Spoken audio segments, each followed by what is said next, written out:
Welcome back, travelers, to the Planeswalker's Tome, your portal to the realms of Magic the Gathering. Whether you're joining us on YouTube or through our podcast, we're thrilled to have you along for the journey. Now let us resume our exploration of The Eternal Ice by Jeff Grubb. Chapter 13, Revolt and Resolution. History is made in the quiet times, the lonely times, when the mage pores over his books, where the scholar rests his pen, when the king watches a child's play in the courtyard, or the general looks over the troops in his encampment, when the mother considers her daughter's future, or when the daughter sits at her mother's grave. That is when decisions are reached. That is when history is made. We just find out what those decisions were after all hell has broken loose. Arkle, Argivian scholar. Jodah and Gusta looked at each other. Then the royal mage ran for the shuttered window of her reception chamber. She pulled open the shutters and flung open the paned glass windows. A bone-chilling wind swirled into the room, putting out the last of the brazier and chilling Yaya, already drenched to the core with sweat from her run. Elsewhere in the royal mage's apartment, an owl squawked and meeped in protest. "Can you fly?" shouted Gusta above the wind. "Of course," said Jodah. "Then follow," said the royal mage, and she leapt out the window. "Hey," snapped Yaya, "I can't fly."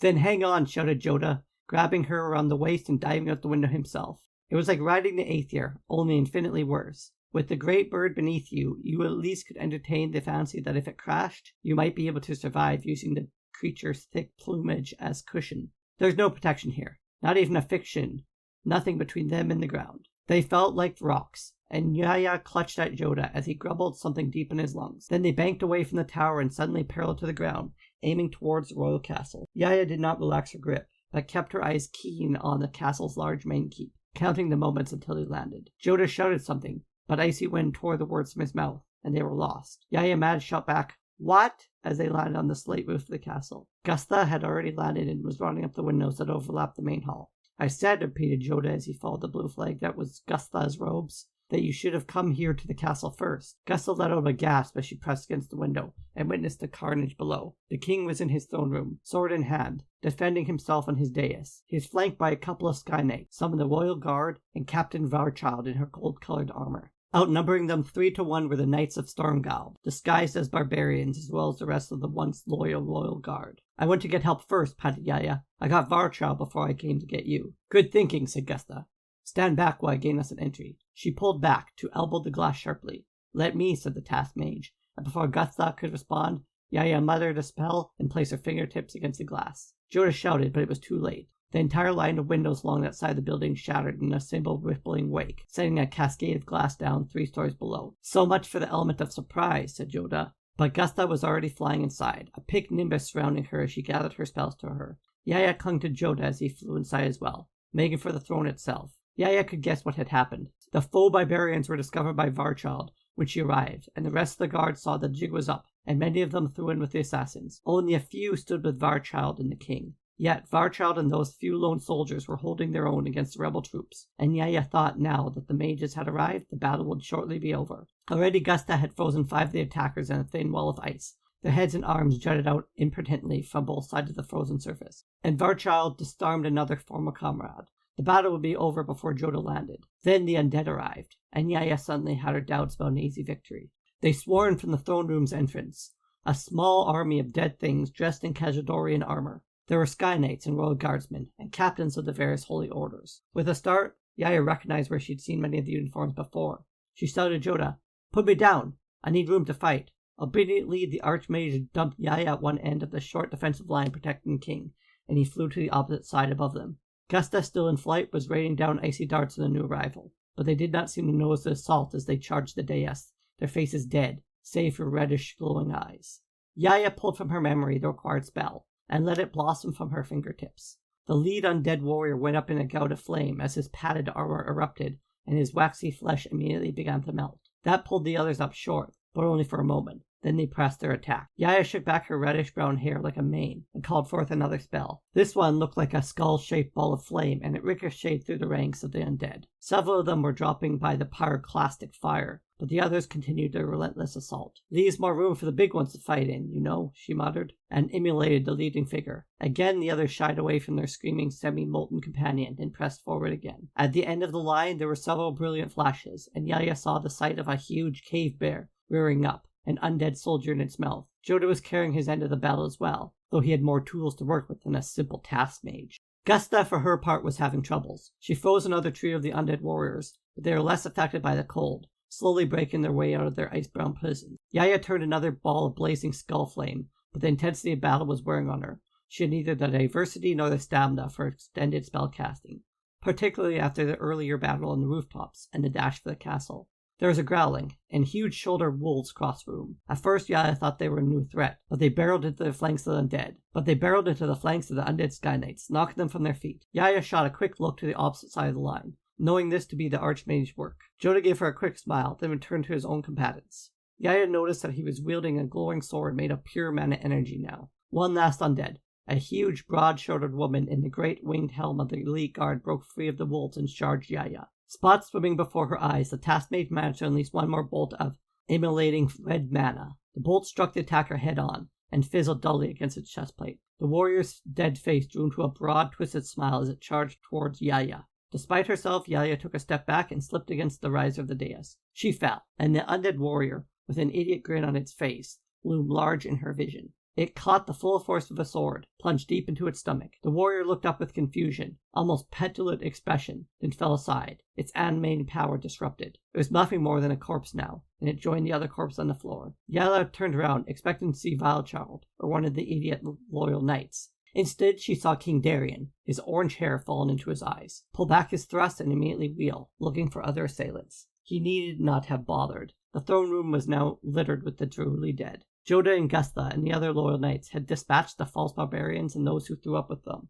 as well as the undead. Yaya rose up and walked among the corpses. Behind her, Jodah went to the king as Gusta landed nearby. "Are you all right, your majesty?" asked the archmage. "Well enough," growled Darien, surveying the carnage around his throne. The gravity of the situation was just starting to sink in. "A timely warning, a heroic defense. I owe my life to Varchild here." The young woman came up. Her face was ashen, though it was unclear if it was from the battle or from the aftermath of strong drink. "And I owe your life to the task mage who brought me warning of exactly what was going to happen here." "That would be the task mage you had locked up," said the king to his royal mage. Gusta opened her mouth, but Jodah spoke first. "A clever ruse on our behalf. For just this type of situation," he failed to clarify who the R was, and the king nodded with gratitude to the royal mage. Gusta had the good sense to shut her mouth and merely returned to nod with a beautiful smile. Yaya returned to the assembled group. "You recognize them?" asked Jodah.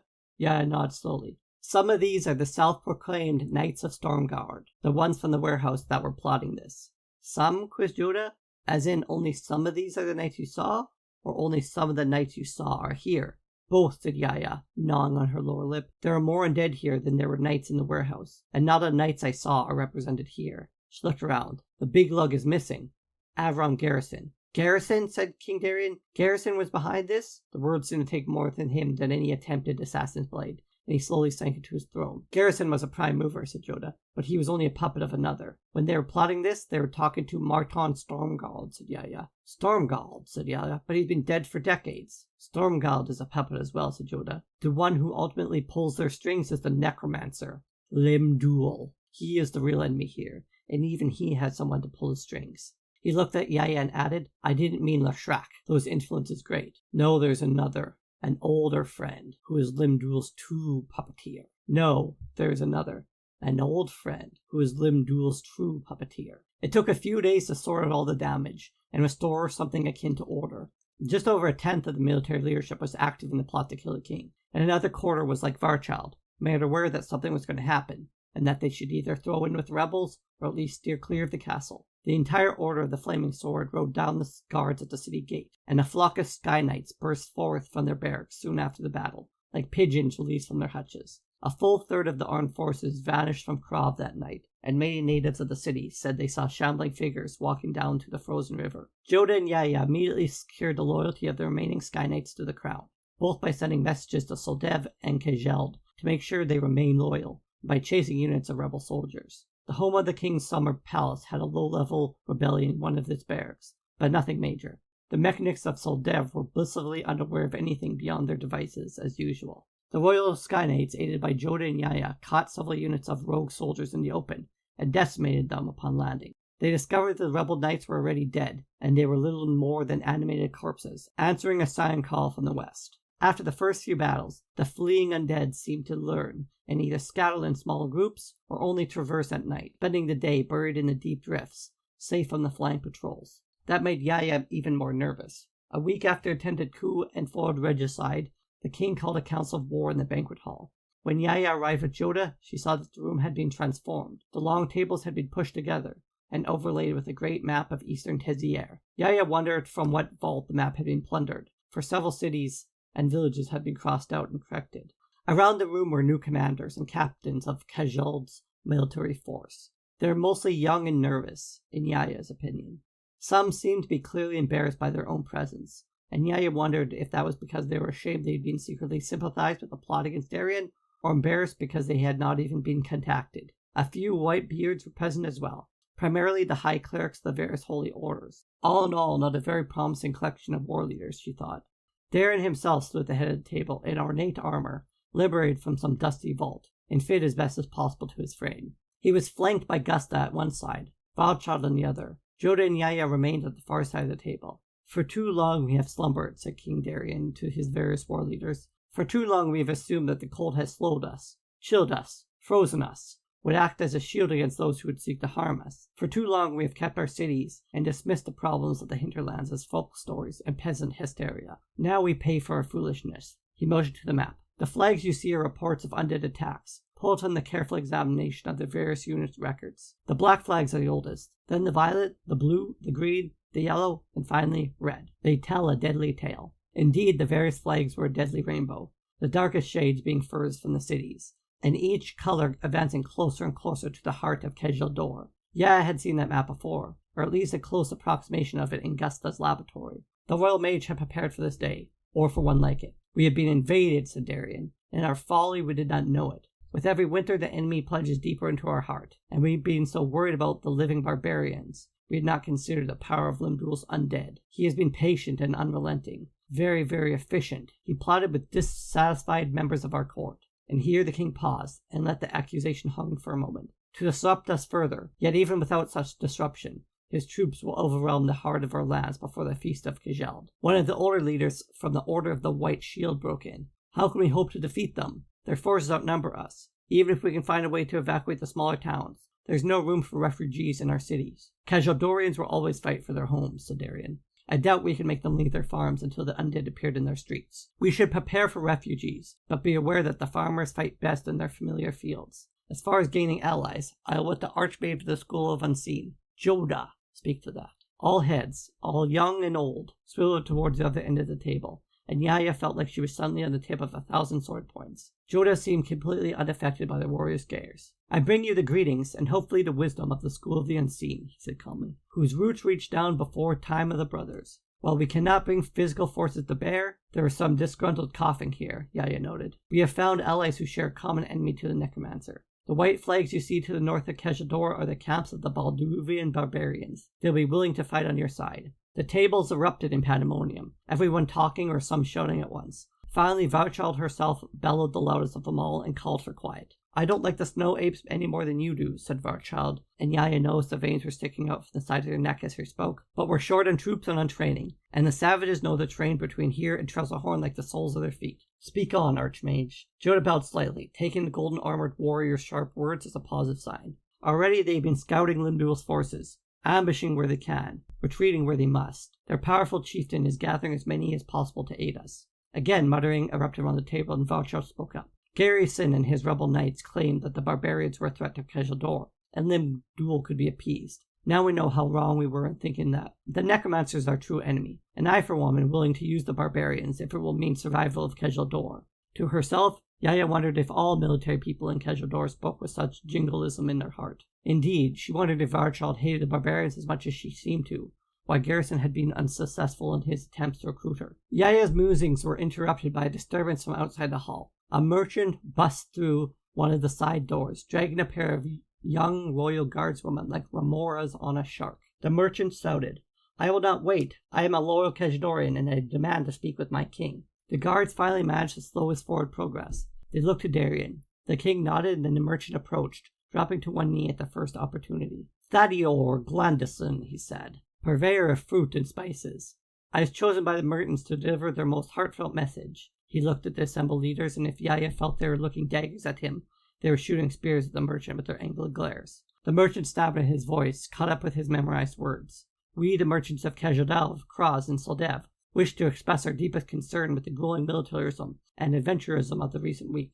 Men are being stripped of good-paying jobs to serve in the militias, and trade is being disruptive. Here he stuttered for a moment and added, one of my own shipments of dried oranges from the south has been delayed at great hardship. Then he returned to the message. We wish to meet with you at the soonest possible date to discuss your plans, perhaps at an upcoming banquet. All eyes turned to King Darian. Yaya noticed that the bored, temporized features of the ruler from the first meeting were now missing. Tell your learned and wealthy comrades, said the king, his fingers templed, that they must endure the present situation. What we are doing now will be doing in the future for the survival of Kajador itself. Surely there are other options to explore, said the merchant quickly. Negotiations, conferences, a meeting of minds with this necromancer. The dead do not negotiate, said the king. They only take our lands, our cities, our lives. We must fight now or die. But to react with such overt hostility, started the Theodore, but the king cut him short with a sweep of his arms. Do you not understand, he said, waving the flames on the map? The necromancer does not simply want tribute, or his name on our map. He wants to consume us, to reduce us to mindless shackles. He wants us all dead. And I will tell you this, merchant, the dead do not buy things. He leaned forward and the merchant seemed to shrink away. The dead do not buy things. Tell your council that. Theodore backed up 2 paces, made a quick pass at dropping to one knee, and said, Yes, sir. He looked like a rabbit about to take flight from a hawk. And Thaddeus Glandison, said Darian. Yes, squeaked the obese merchant, sweat starting to bead at the corners of his white forehead. Tell your merchant friends that while the dead do not buy things, I do, said the king. And the crown will be grateful to any merchant who puts loyalty to the crown ahead of loyalty to the coin. Am I quite clear? The fat merchant stammered for a moment. Then his eyes lit up as he slowly understood what the king was truly saying. Oh yes, I understand, your puissant majesty. I will carry that message back myself. He began backing up, bowing and extolling Darian's virtues as he retreated, until finally the guards pulled him out the door. King Darian looked at the door for a long moment, then chuckled. It seems like I've wanted to do that for years. He was joined by laughs along both sides of the table. Valchild remained stone-faced, but said, It is time for strong leaders. King Darian looked at Valchild hard. I'm glad to hear you say that, Captain Valchild, because another of my foolish mistakes was to deny individuals ability their due. We need a general of the armies, like Stormgald himself, and Jarkald to lead our force in the field. I cannot do that and keep reign on the cities. I want you to be my general. Yaya watched emotions conflict over Valchild's face. She had been caught completely by surprise. Finally, she pulled herself together and said, I will serve Kajador with honor and bravery. One of the sky captains shouted, General Valchild, huzzah! And the others at the table took up the cry and slapped each other on the back.